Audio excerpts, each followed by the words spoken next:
When I arrived at treatment, they asked me two specific questions. One is, how much are you drinking? And that answer was easy. Then they asked, why are you drinking? I had no idea. The primary symptom of this disease is compulsivity, and we're looking at a target organ that's involved in that. And with this disease, it really is the brain, whether it's substance use disorder or mental health illness. It is the brain.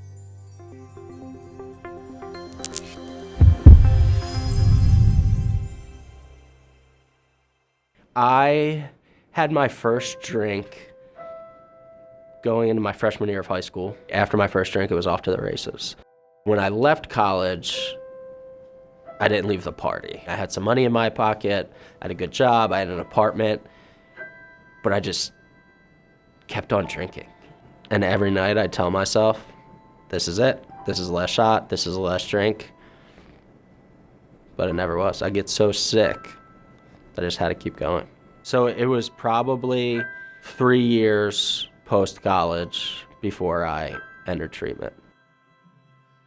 So the purpose of the assessment is to see where your brain's electrical activity is. I had my brain scan 25 days in to treatment, which provided me with all the data I needed to realize what I needed to work on. Just recently, 5.5 years later, I did it again. When we look at your data here, anything that is white or green is considered healthy or normal. In your presentation, we have darker colors. You see that? More of the blues and the teals, right? That refers to diminished or underactivity, okay?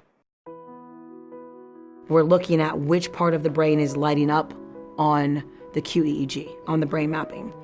What showed up on the FDG PET, what showed up metabolically in the lab work, tying all of that together, background history, substance use history, medical history, and the goal would be, if we use all of these areas of treatment, specialty areas, that the patient can increase their insight.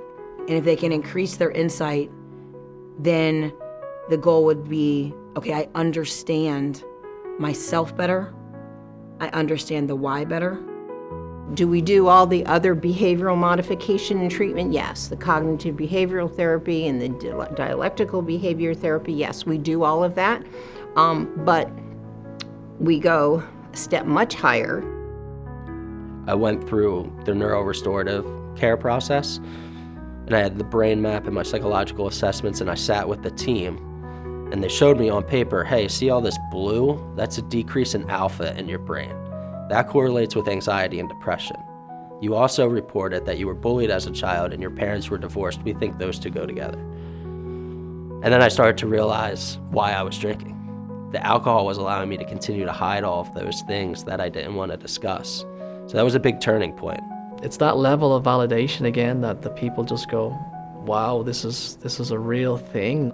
It's, part of my physical being. My brain, my nervous system is compromised. It sucks to see that, right? But I can do something about it. I can change this. We have the capacity to take a deeper dive into the brain. And so we're looking at the exact same before and after. So the addiction reward network in 2025 is normal, it's healthy, right? We have good level of activity and regulation across these structures, where before we've seen that strong level of underactivity. Each specialty kind of has its aha moment, and it, again, individualized, right? So it depends on the patient. And when you have that comprehensive team all in one room and we're reviewing the results together, there's so many different areas for aha moments that are in-depth, comprehensive assessments all in one spot. All the results point to a healthy, active brain, and it all makes sense.